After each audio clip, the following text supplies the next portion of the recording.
Yeah.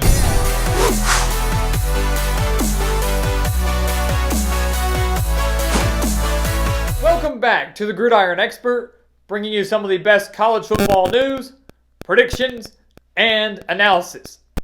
The lone bowl game on January 3rd is the famous, but usually very lackluster, Idaho Potato Bowl.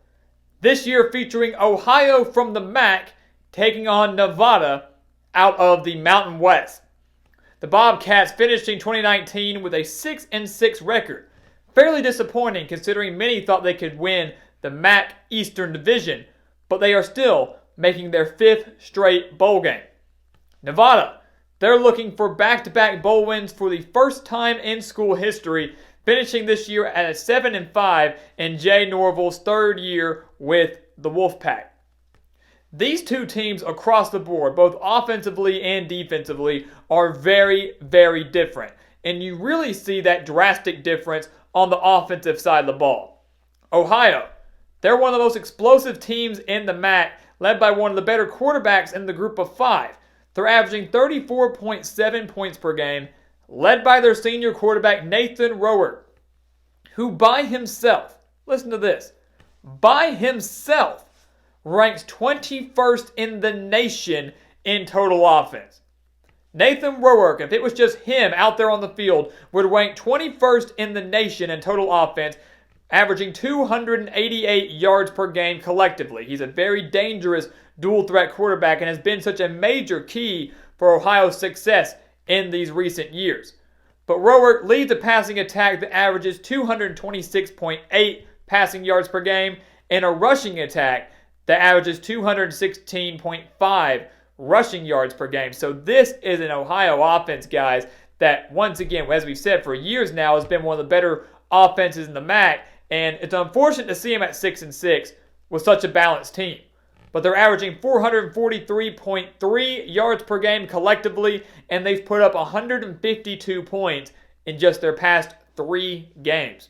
So this Ohio team really peaking at the right time. Despite the disappointing 500 record, they're peaking at the right time. They've got a phenomenal quarterback trying to go out with a bowl win in his final career game as a Bobcat.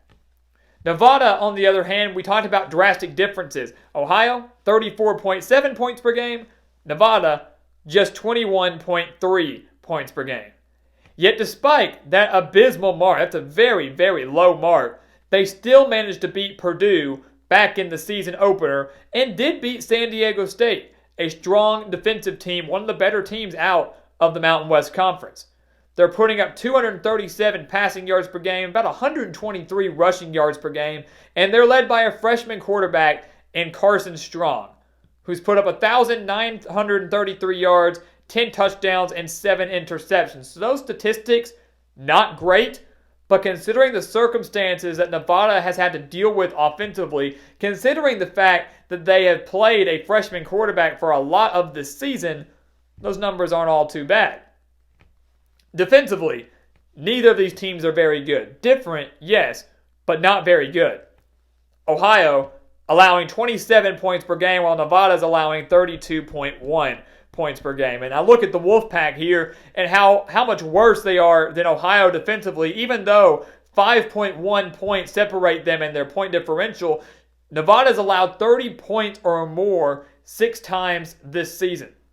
So half of their games, the Wolfpack have allowed 30 points or more, and the Wolfpack are just 2-4 in those 6 games. So they really are showing, as we mentioned with their offense, they're showing that if a team can get the points up on the board, if it becomes a shootout, the Wolfpack simply do not have the capability to keep up. They do not have the offensive firepower to keep up if a game gets out of hand, if a game gets very fast-paced and scoring. So Nevada in this game, they have to force Ohio to play at their level.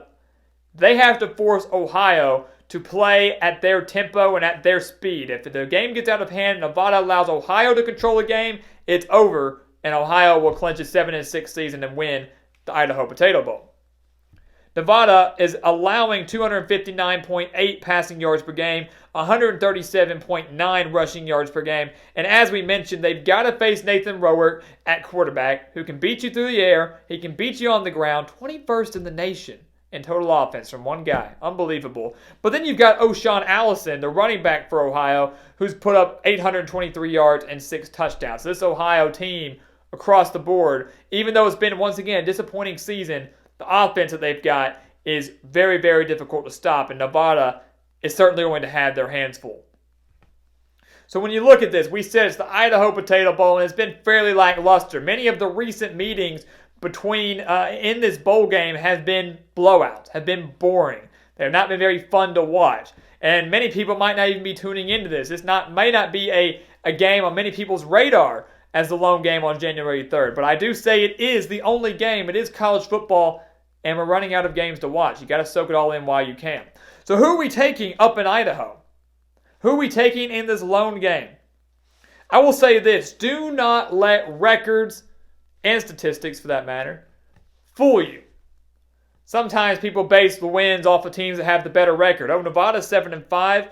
They say maybe the Mountain West is a tougher conference in the MAC. Ohio's 6-6. We go with Nevada. Ohio, at 6-6, had 4 of their 6 losses decided by a combined 11 points. That's 3 games that were decided by 3 points and 1 game that was decided by 2 points. Nevada, on the other hand, against explosive offenses just like Ohio's here, has failed miserably. They allowed 77 points to Oregon, and I don't put too much stock into that. The Wolfpack were never going to win that game. Ohio couldn't beat Oregon either. But 77 is a lot of points. They allowed 54 points to Hawaii and that dynamic passing attack led by Cole McDonald.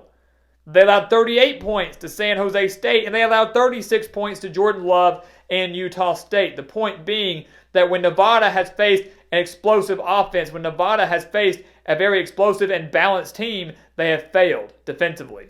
And that's exactly what's going to happen in this Idaho Potato Bowl. Nevada simply does not have what it takes to beat the Bobcats. To me, this is a no-brainer. We're taking Ohio to win this game. We're taking Ohio to go up north and win the Idaho Potato Bowl. They've got more experience in the postseason, both from a coaching standpoint and a playing standpoint. Remember, they're making their 5th straight bowl game. They certainly have the offensive edge, and they own a slight defensive edge. So, say what you want about the MAC being worse or better than the Mountain West. Nathan Rourke's not going out with a loss in his final game at quarterback. Ohio wins the Idaho Potato Bowl and gets their 3rd straight bowl win. Disappointing season, but you can't be disappointed with a 7-6 year and a 3rd straight bowl win from a team out of the MAC. So guys, thank you so much for watching us here on YouTube. Make sure to like this video and check out everything we have for you in the description below. We've got the spread pick for this Idaho Potato Bowl over at thegridironexpert.com, along with all of our other college football bowl game spread picks. We've got exclusive college football content and offers that you do not want to miss as well in the description. So check it all out. And as always, thank you for watching. Please continue to like, comment, and subscribe. And we will see you next time on The Gridiron Expert.